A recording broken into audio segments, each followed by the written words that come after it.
जब समय अच्छा चलेगा तो शरीर ठीक नहीं चलेगा।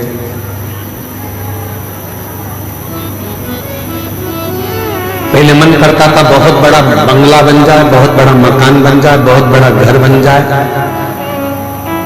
उस समय पर समय अच्छा नहीं था, शरीर अच्छा था तो लगता था कि मकान बन जाए, मकान बन जाए, मकान बन जाए, घर बन जाए, मकान बन जाए।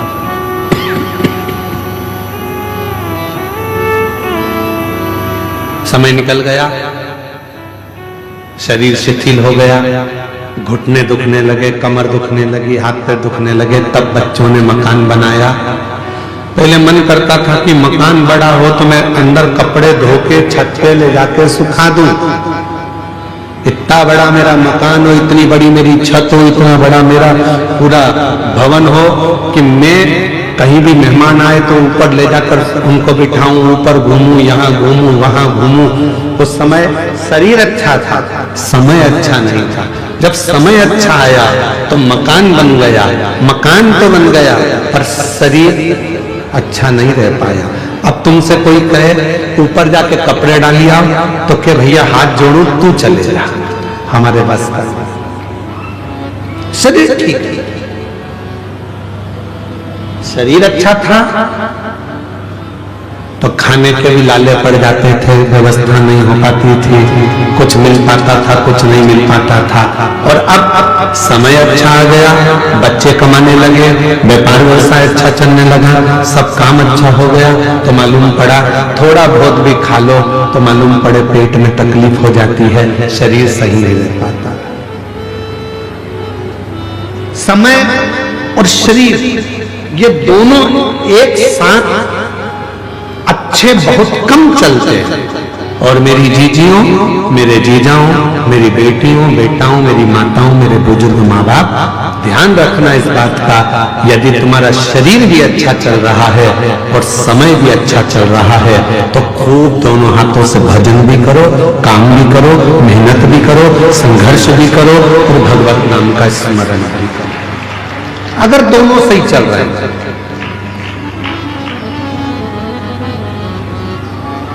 शरीर सही चल रहा है, दौड़ दौड़ के कथा में पहुंच जाओ। अपने दंतेवाड़ा क्षेत्र में पहली बार यह कथा शिव महापुराण की आई है। शरीर अच्छा है, परिवार वालों से कहो कि मुझे लेकर चलो, मुझे कथा में छोड़कर आओ। कहाँ हो रही है? गिदम में हो रही है, 25-50 किलोमीटर दूर है, चलो। आज हम वनवासी क्षेत्रों में जब गए, सुबह जब हम बारसूर पहुंचे, वहां पर बहुत सारी आदिवासी जीजियों से, वनवासी जीजियों से मिलना हुआ। उनके चेहरे पे बड़ी प्रसन्नता थी। उनके मुख से निकला कि हमने शिव को देखा कि नहीं देखा, पर गुरुजी आप आ गए तो हमको लगा कि हमारा शंकर का दर्शन हमारे बारसूर में हो गया।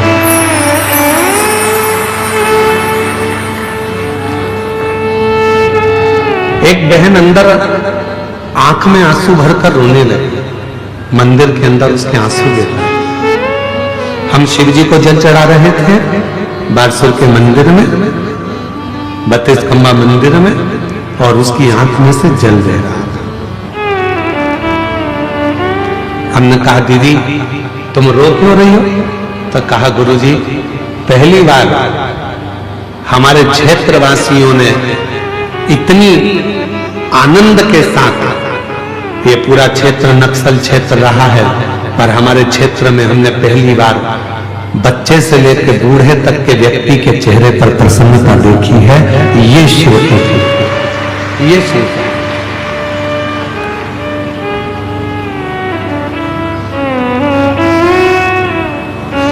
शरीर अच्छा है, भगवान ने दिया है तो इसका सदुपयोग कर लो, मेहनत करने में पीछे मत हटो।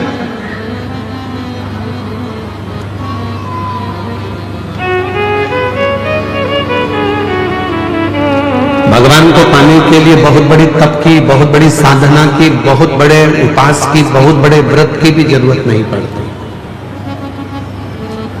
यहां तक शिव महापुराण की कथा कहती है कि अपने हाथ से इतना दान कर कर जाना कि तुम्हारे मरने के बाद कोई 12 और 13 ब्राह्मण को भोजन कराए कि नहीं कराए मालूम नहीं है।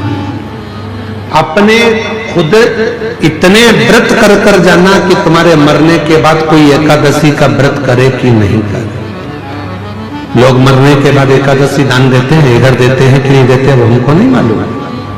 इधर छत्तीसगढ़ में इस साइड चलता है कि नहीं चलता, चलता है क्या? मरने के बाद बड़े बेटे ने 2-5 एकादशी दे दी, पोते ने दे दी, बहू ने दे दी, हमारे दादी चली गई, दादा चले गए, परदादा चले गए, उनको हमने इतनी एकादशी दी। फिर लोग मरने के बाद 2-5 एकादशी करते हैं। क्यों करो? किसी के एकादशी की तुमको जरूरत नहीं पड़ना चाहिए। अपन खुद अपने जीते जी एकादशी का व्रत कर लो, अपने जीते जी ब्राह्मण भोज करा लो, अपने जीते जी भगवत भजन कर लो, अपने जीते जी स्मरण कर लो। मरने के बाद कोई कराए कि ना कराए, अपने जीते जी अपन स्मरण करो। सीखो।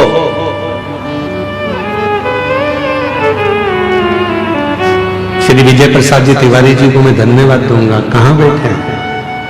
कहां बैठे? काहे नीचे बैठ गए? तुम्हारे पांव में तकलीफ हो रही थी, ऊपर बैठो। नहीं है तकलीफ? जरा इनको देखो, 82 है ना, 82। और कल इन्होंने 94 वाले से भी मिलवाया था हमको, और वो भी चल के आए थे। 81 जाओ। इतनी अवस्था होने के बाद भी उनके चेहरे की प्रसन्नता देखिए कि शिव महापुराण की कथा करवाकर उनके चेहरे पर कितना तेज आया है, कितना तेज। कोई थकान नहीं दिखती है।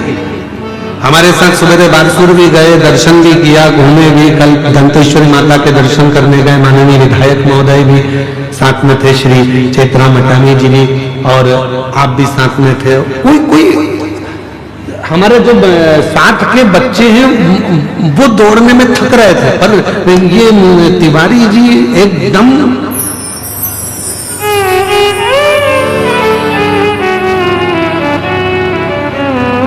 फिट, एकदम आनंद में। उसका कारण क्या है? उसका कारण केवल एक है कि उससे मिलने की आस, उस परमात्मा को पाने की आस, और उस भगवान की भक्ति को धारण करने की आस हमको आनंदित कर देती है। उससे मिलन की आस। और मेरे भोले तेरा सहारा है, मेरे भोले तेरा सहारा है, मेरी नैया का तू किनारा, मेरी नैया का तू किनारा, मेरे बाबा तुझे पुकारा है, मेरे बाबा तुझे पुकारा है, मेरी नैया का तू किनारा, मेरी नैया का तू किनारा। शरीर के चलते चलते अपनी एकादशी करो, शरीर के चलते चलते दान करो, शरीर के चलते चलते खूब संघर्ष करो, शरीर के चलते चलते भगवत भजन करो। शरीर नहीं चलेगा तब कुछ नहीं कर सकते।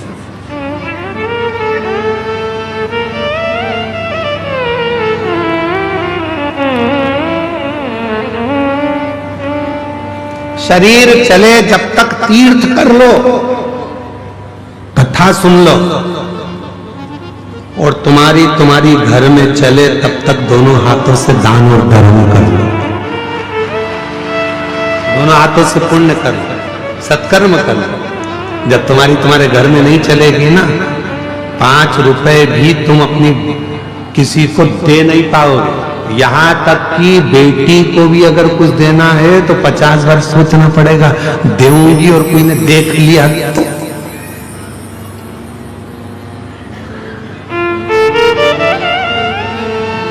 शरीर चले तब तक तीर्थ करो, कथा सुनो, भगवत भजन करो, स्मरण करो, और तुम्हारे घर में चले तब तक भगवान की भक्ति करो, दान करो, पुण्य करो, सत्कर्म करो, जो तुम अच्छा कर सकते।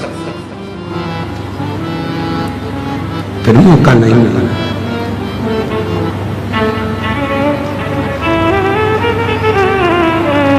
पहली कथा है हमारे जीवन की, जिस कथा में इस बस्तर क्षेत्र में, नक्सल क्षेत्र में, आदिवासी वनवासी क्षेत्र में पहले भी कथा करी, पर यह पहली वनवासी आदिवासी क्षेत्र की ऐसी कथा है जिसमें आसपास के पूरे गांव के लोगों ने मिलकर 10 लाख खाने की पत्तल बनाई है, पत्ते की, भोजन करने के लिए।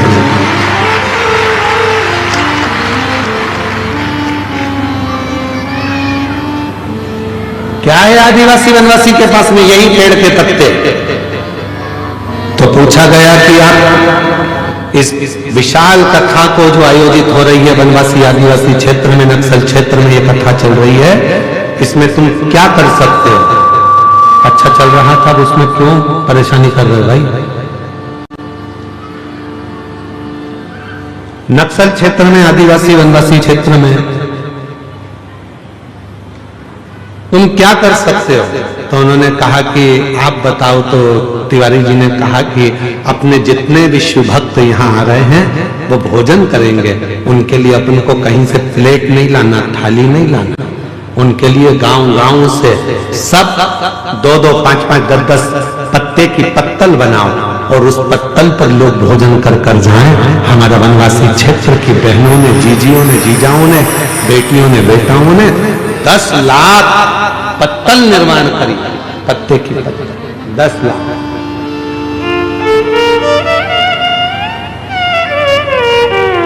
और उस पत्तल पर शिव भक्त भोजन कर रहे। कितनी प्रसन्नता, कितनी आनंदता, शिव कृपा। तो शिव कथा कह रही है, समय और शरीर ये दोनों एक साथ सही नहीं चलते, और अगर सही चल रहे हैं तो आप भगवान की भक्ति खूब कर लो, खूब मेहनत कर लो, खूब मेहनत, खूब मेहनत।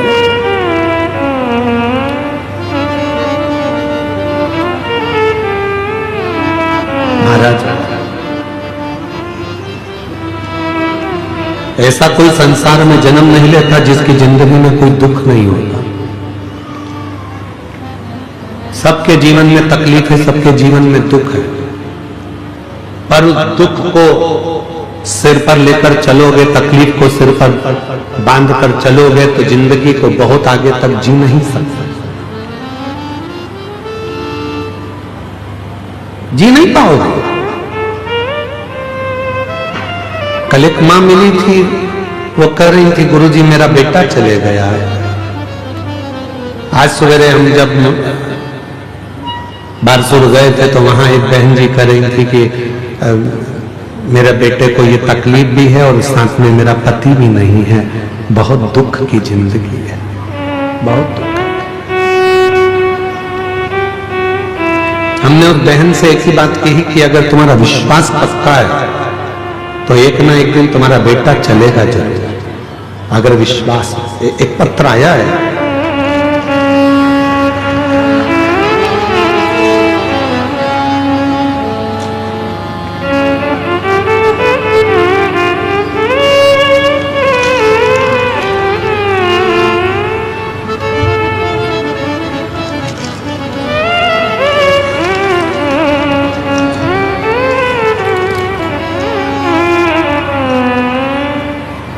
सोनिका देवी, ग्राम भगया, जिला गोंडा, झारखंड से आई हैं।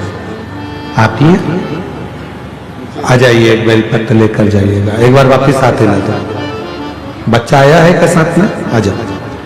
मैं सोनिका देवी, ग्राम भगेजा, जिला गोंडा, झारखंड से हूं। बाबा क्या वर्णन करूं, मेरा लड़का चल नहीं पाता था, ना बोल पाता था, इसके पांव भी नहीं चलते थे, इसे बोल भी नहीं सकता।